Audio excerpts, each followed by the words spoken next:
Bizdə bu qoyunlarla bağlı ən əsas problem nədir? Baytarımız yoxdur bizim ölkədə, çox azdır. İqtisadiyyat mı oxuyaq, tələbə yoxsa baytar mı oxusun deyəndə hamı iqtisadiyyatı seçirdi. İndi amma yaxşı baytarlar yaxşı həkimlər qədər pul qazanır. Bu qoyun haqqında Azərbaycan dilində məlumat demək olar yoxdur. Bu heyvan xəstələnir. Yayda bir dəfə xəstələnmişdi. Məsələn, mən neçə dənə qoyunum tələf olub elə. Xəstəlik deyir, çarəsini tapası bu sahədə ixtisaslaşmış bir baytar tapa bilmirik, heyvan ölür gedir. Elə təəssüf elədiyimiz hallar da ola bilir. Hal-hazırda ən böyük problem heyvandarlıq cəhətdən ən azından bizim regionda baytar çatışmazlığıdır. Ona görə təcrübə ilə öyrənirik daha çox. Bu Romanov qoçudur. Çox hərəkətli heyvandır.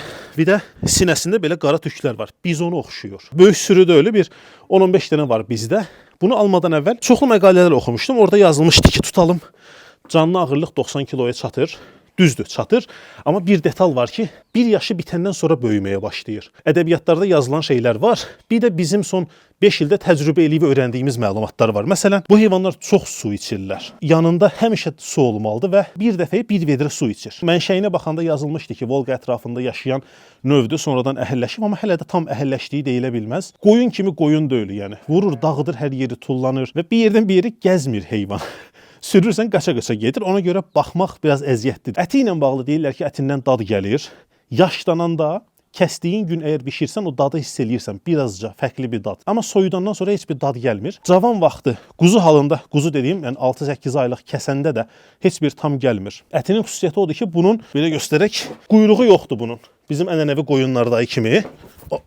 Bununla bağlı yazırlar ki, yəni elm ədəbiyyatlarda qoyun ətindən fərqi belədir ki, xolesterolu azdır. Yaşlı adamlarda ya da qoyun ətinə həssaslığı olan adamlar yeyə bilirlər. Bizdə yerli qoyunlarda var 5-10 dənə. Yerli qoyunlarla qarışığı da maraqlı olur. Yüngül quyruğu olur, biraz yağlı olur. Biraz buna oxşuyur. Oyna-boyna qaçırlar, tullanırlar. Bizim cəmiyyətdə qəssablarımızda quyruğu yoxdur deyə ya da deyirlər ki, yox bunun ətindən xüsusi bir tam gəlir. Ona görə mənfi bir fikir var. İstədik ki, bu videonu çəkək və heyvanın nə qədər xüsusi, özəl heyvan olduğunu deyək. Bir də ən önəmli şey nədir? Bunu indi mən yaxın qucaqlamışam bayaqdan. Normal qoyuna belə toxunub əlini çəksən, bütün bədənindən iyi gəlir. Yaxın dura bilmirsən heç yerə. Bu amma elə deyil. Dərisindən bir yağ buraxır ya da nə isə eləyir. Çox belə rahat yaxın durursan, toxunub keçirsən, üstündən heç bir heyvan iyi də gəlmir. Gözəl, təmiz heyvandır. Sizin də əlavələriniz varsa, nə isə məlumat videonun aşağısından yaza bilərsiniz. Bizi izləməyə davam edin.